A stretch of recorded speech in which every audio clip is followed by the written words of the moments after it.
আমাদের জেলা পুলিশ টাঙ্গাইলের নিয়মিত যে আমাদের আইনশৃঙ্খলা, এই আইনশৃঙ্খলা নিয়ন্ত্রণের পাশাপাশি আমাদের অন্যতম একটা বড় কাজ হচ্ছে এই জেলার মাদক নিয়ন্ত্রণ। যেহেতু আমাদের জেলার সাথে প্রায় ৬টি জেলার সীমানা,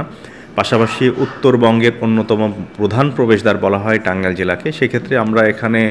মাদক নির্মূল এবং মাদক যাতে অন্য জেলা থেকে আমাদের এখানে প্রবেশ না করে, পাশাপাশি এই জেলাকে রুট হিসেবে ব্যবহার করে যেন মাদক ঢাকাতেও প্রবেশ না করে, এক্ষেত্রে কিন্তু আমরা জেলা পুলিশ টাঙ্গাইল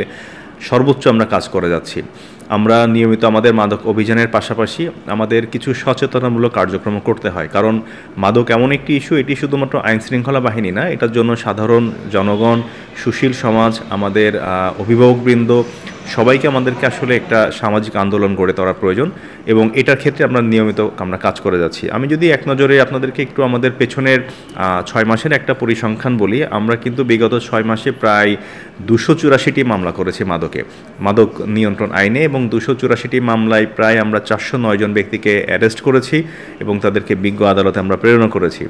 এবং এই ২৮৪টি মামলায় আমাদের যে পরিমাণ মাদক উদ্ধার হয়েছে, প্রায়